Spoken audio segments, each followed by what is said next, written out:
Hello everyone, how are you. कल हमने क्या जाना था? Parts of speech. Parts of speech क्या होते हैं? ये एक पूरी फैमिली होती है। इसकी फैमिली के 9 मेंबर होते हैं। 9 मेंबर्स कौन कौन से होते हैं? नापा और वापसी, जो मैंने एक इजी सी ट्रिक बताई थी आपको कि नापा और वापसी में 9 मेंबर आ गए हैं। तो अब 9 मेंबर्स में से सबसे पहला मेंबर कौन था? नाउन। आज नाउन वाले मेंबर के पास सीखेंगे हम कि क्या है नाउन। और ये पार्ट्स ऑफ स्पीच जो हम किस लिए पढ़ते हैं? क्योंकि हम जो डेली रूटीन में जो बोलते हैं या इंग्लिश या हिंदी, तो उसमें से हम क्या क्या 9 मेंबर्स को यूज करते हैं। तो 9 मेंबर्स को हम कैसे यूज करते हैं, तो उसके बारे में हम सारा बताएंगे कि भी इस 9 मेंबर में से इनमें से कभी कोई आ जाता, कभी कोई आता, लेकिन वर्ब तो हमेशा आती ही आती है। तो इसलिए आज हमें पढ़ना है कि नाउन क्या होता है। इसका पार्ट्स ऑफ स्पीच का पहला मेंबर कौन सा था? नाउन। या तो कोई भी आगे पीछे पढ़ लो, ऐसा कोई वो नहीं है कि भी नाउन ही पढ़ना है। 9 में से एडवर्ब, एडजेक्टिव कोई भी पढ़ लो, लेकिन हम नाउन पढ़ लेते हैं आज कि नाउन क्या होता है। Everything in this universe has a name and that name is called nouns. You may call it name और noun, the meaning is same. कैसे कि इसको सारे बोलते हैं कि नाउन नाउन नाउन है क्या? नाउन कुछ नहीं है, नाउन सिर्फ एक नेम है। जैसे मैं आपको एक बताती हूँ तरीका। ये क्या है? अर्थ। हम सभी इस अर्थ पर रहते हैं। जितने भी दुनिया है, जिसको हम दुनिया बोलते हैं, पूरा वर्ल्ड है, वो सारा कहाँ रहता है? इस अर्थ पर रहता है। अच्छा जी, अब इस अर्थ पे रहता है। इस अर्थ पे क्या नहीं रहता? इस अर्थ पे सब कुछ रहता है। एनिमल्स भी रहते हैं और हम ह्यूमन बींग्स भी रहते हैं, और क्या नदियां, नाले, छोटे इंसेक्ट्स, क्या मतलब हर कोई जो है इस धरती पे जो रहता है वो सारे क्या है? नाउन ही तो है। और क्या है? उनका उनको उनको नाम दे दिया कोई अलग अलग तरह के, जैसे कोई इंग्लिश में नाम दे दिया तो कोई हिंदी में नाम देता है, कोई मुस्लिम नेम है, तो है क्या? वो सारे नाउन ही है।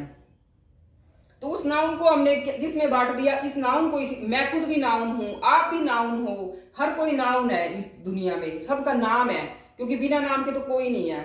तो अभी इस धरती पे सबने जन्म ले लिया, तो जन्म ले लिया तो अब उनका नाम तो रखना पड़ेगा ना, कुछ ना कुछ। तो फिर अब जैसे कहीं भी किसी का सबसे पहले बच्चे ने जन्म लिया, हम ये तो नहीं कहेंगे कि भी ना वहां जैसे क्या बोलते हैं, उज्जवल ने जन्म ले लिया। उज्जवल ने जन्म नहीं लिया, एक लड़के ने जन्म लिया है, उसको हम ऐसे नाम नहीं देंगे। तो उसको नाम फिर हम बाद में देते हैं, उसको एक स्पेसिफिक और यूनिक पहचान देते हैं कि ताकि उसको दुनिया में जान सके भी कौन है। नहीं तो बिना नाम के तो पूरा मतलब सब कुछ मुश्किल हो जाएगा, जीना भी समझ ही नहीं आएगा कैसे क्या करना है क्या नहीं करना। तो नाम तो जरूरी है, और वो भी अपने बायोलॉजिकल स्ट्रक्चर के आधार पे, जियोलॉजी स्ट्रक्चर के आधार पे अपना अपना नाम डिसाइड कर देते हैं। तो इस अर्थ पे सबने जन्म लिया है। पहले तो क्या था, हमने सबने कॉमन नाउन में जन्म लिया था। कॉमन नाउन में जन्म लिया था। तो कॉमन नाउन से अब हमें मतलब कोई भी हो, चाहे इंसान हो, चाहे जानवर हो, चाहे कोई हो, सबने कॉमन नाउन में जन्म लिया था। लेकिन उनको यूनिक एंड स्पेसिफिक पहचान किसने दी? हमें, जो हमारे जो पेरेंट्स थे, या ऐसे सबके पेरेंट्स होते गए तो सबको एक यूनिक पहचान मिल गई। तो उसको क्या, जो पहचान मिल गई उसको क्या बोलते हैं? Proper noun. तो वो क्या हो गया? प्रॉपर नाउन हो गया। तो जितने जन्म किस में लिया था? कॉमन नाउन में जन्म लिया था। किसने? सबने जन्म लिया था, सबने, जो कुछ भी हो। तो फिर उसने किसमें जन्म लिया था? कॉमन नाउन में, और वो क्या बन गया? प्रॉपर नाउन बन गया, उसका नाम रख दिया। तो अगर एनिमल्स भी है तो वैसे तो वो क्या है? एनिमल है, लेकिन उसको हमने नाम रख दिया तो वो क्या बन गया? प्रॉपर नाउन बन गया। अब जैसे अब किस पे आ गए हमने? ये प्रॉपर भी हो गया, प्रॉपर नेम हो गया, फिर कॉमन नेम हो गया। अब कॉमन में क्या है? जैसे एक ही इसमें धरती पे एक ही लड़का, एक ही लड़के की तरह कई सारे लड़के हैं, एक ही लड़की की तरह काफी सारी लड़कियां हैं, तो वो क्या है? कॉमन नाउन है। क्योंकि एक जैसी चीज है वो कई सारी हैं। एक जैसे हाथी है वो कई सारे हाथी हैं। एक जैसी लोयन है तो कई सारे लोयन है। एक ही मतलब हर वेराइटी होगी ना, उस वेराइटी को क्या बोलते हैं? कॉमन नाउन बोलते हैं। जैसे पहाड़ है, काफी सारे पहाड़ हैं, तो वो क्या हो गए? कॉमन नाउन हो गए, क्योंकि एक जैसे है। एक जैसा सिटी, एक जैसा कंट्री है, तो ऐसे ही कई, एक ही तरह के कई सारे कंट्री हैं। एक ही, फिर उसके अंदर क्या है? स्टेट। एक ही तरह के कई सारे स्टेट्स हैं। फिर डिस्ट्रिक्ट आ गया, एक ही तरह की डिस्ट्रिक्ट, काफी सारी डिस्ट्रिक्ट हैं।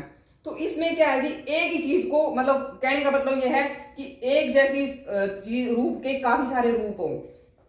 अब जैसे क्या हो गया, पहले देश था, देश से क्या बने स्टेट, स्टेट में क्या आ गई, डिस्ट्रिक्ट आ गई, फिर गांव आ गए, तो एक जैसे होगी ना कई सारी चीज। अब से एक सिटी भी है, मेट्रो सिटी है, जैसे दिल्ली है तो एक दिल्ली, थोड़े काफी सारे ऐसे सिटी हो गए, तो वो क्या बन गए, सिटीज हो गई, तो मतलब वो प्लूरल हो गई, तो वो क्या हो गए, वो कॉमन नाउन है। तो अब उनको अब क्या कर दिया कि चलो हमने जो काफी सारे हो गए उनका नाम रख दिया, तो क्या बन गया, प्रॉपर नाउन बन गया। और वैसे वो कॉमन थे काफी सारे, एक लड़के जैसे कई लड़के थे। अगर हम कोई यूनिक सा हो गया, कोई धरती पे जैसे कोई अलग किसी ने जन्म ले लिया, तो हमें बहुत अजीब सा लगता है ना, जैसे एलियन बोल देते हैं उनको, कि क्योंकि हमारे जैसे मिलता ही नहीं, वो यूनिक हो जाता बिल्कुल, उसको तो हम समझ ही नहीं पाते, वो तो कॉमन में आएगा ही नहीं, वो तो पता ही नहीं चलेगा वो क्या है, उसको कुछ बोल देते हैं। जैसे कोई भी हमें अजीब सा इंसान मिल गया, जिसके जिसके जो ये टोज है वो पीछे लगे हुए, और जैसे तो वो हम क्या सोचेंगे, कि ये सोचेंगे भी है ना, पता नहीं कैसा है ये इंसान, तो कॉमन तो है नहीं, ये कुछ अलग सा ही है। तो कॉमन और प्रॉपर नाउन ऐसे समझा जाता है। फिर क्या होगा, फिर जो जैसे कई सारे लड़के हैं, कई सारी लड़कियां हैं, तो अब उनको ग्रुप में भी तो बांटना है ना। हम जैसे आप ग्रुप में बैठे हो तो उनको क्या नाम देंगे, इसलिए ग्रुप बनाने के लिए भी हमने कुछ नाम रखे हैं, ताकि हम उस ग्रुप को आसानी से जान सके भी कौन सा ग्रुप है। तो अब जैसे क्या है कि प्रॉपर भी हो गया, कॉमन भी हो गया, कलेक्टिव हो गया। कलेक्टिव में क्या हो गया, जैसे अब एक ही घर में हम प्यार से रहते हैं, उसको क्या बोलते हैं, फैमिली बोलते हैं। तो वो सारा कलेक्शन हो गया, एक ही घर में काफी सारे लोग रह रहे हैं, तो वो क्या हो गया, फैमिली हो गया। एक ही क्लास में बच्चे बैठे हैं, स्टूडेंट्स बैठे हैं, उसको क्या नाम दे दिया, क्लास, कक्षा, क्योंकि वो एक ही क्लास में बैठे हैं। तो ऐसे ही कई जो ग्रुप होते हैं, जैसे चाबियों का एक गुच्छा होता है, तो उसको क्या नाम दे दिया, ए बंच ऑफ कीज, क्योंकि उसमें काफी सारी चाबियां हैं, एक ही तरह की चाबियां हो गई। तो इस तरह सबके नाम दे दिए, जहां काफी सारे लोग होंगे, पीपल होंगे, वहां क्या हो, क्राउड का नाम दे दिया। तो इस तरह सबको नाम देते गए, तो मतलब ग्रुप को भी नाम दे दिया, और वैसे कॉमन ने जन्म भी लिया था, और प्रॉपर भी हो गया। और फिर क्या होता है, फिर आ गया मेटेरियल नाउन। मेटेरियल नाउन, जो इस धरती में जो भी चीज निकलती है ना सारी, वो क्या है, मेटेरियल नाउन है। पानी भी मेटेरियल नाउन है, और जो यहाँ जो ये एनिमल्स हैं, वो जो दूध देते हैं, मिल्क वगैरह, वो भी क्या है, मेटेरियल नाउन है। जैसे जो भी ये पीरियोडिक टेबल के जितने भी केमिकल वगैरह ये नाम जो याद करते हैं, तो वो भी क्या है, सारे मेटेरियल नेम है। तो वो ये कि मतलब जो भी धरती, जैसे हमारे अंदर ब्लड है, हमारी जो स्किन है, और ये सब क्या है, हड्डियां हैं, ये सब क्या है, ये भी मेटेरियल नाउन है। तो अब क्या हो गया, एब्स्ट्रैक्ट नाउन, वो मैं आपको डिटेल में अलग से बताऊंगी, ऐसे जल्दी में समझ में नहीं आएगा एक वीडियो में। अब क्या आ गई, एब्स्ट्रैक्ट नाउन में आ गए। एब्स्ट्रैक्ट नाउन क्या है, एब्स्ट्रैक्ट नाउन ये है कि हम जो जिसके दिमाग में कुछ चल रहा हो वो हम समझ नहीं सकते, उसको लव भी कह देते हैं, उसको हेट भी कह देते हैं, उसको ब्यूटी भी कह देते हैं, उसको दुख भी कह सकते हैं, सोरो, हैप्पीनेस। तो ये सब क्या है, ये सब है एब्स्ट्रैक्ट नाउन। तो इस तरह ये इनको नाम दे दिया। जो हमारी जिंदगी में जो चीजें चल रही ना, वो सारी वही हम जान रहे हैं क्या है क्या नहीं। उन चीजों को ही ऐसे नाम बढ़ा चढ़ा के देने से वो कंफ्यूजन पैदा कर दिया कि ये क्या चीजें हैं। कुछ नहीं है, ये सिर्फ नेम है, वो हमारे लिए ही बना, सब कुछ, लैंग्वेज भी हमारे लिए ही बनी है, सब कुछ हमारे लिए बना है। तो उनके नेम हमें याद करने हैं। तो वो नेम सारे क्या क्या है, proper name, common name, collective name, material name, abstract name, सारा इस धरती पे ही है, सब कुछ इस यूनिवर्स में ही है, सब कुछ जो भी है। और कल फिर हम एक मेंबर तो नाउन हो गया, तो इसको थोड़ा सा डिटेल में कर लेंगे, तो अच्छे से याद हो जाएंगे। तो thanks for watching my video.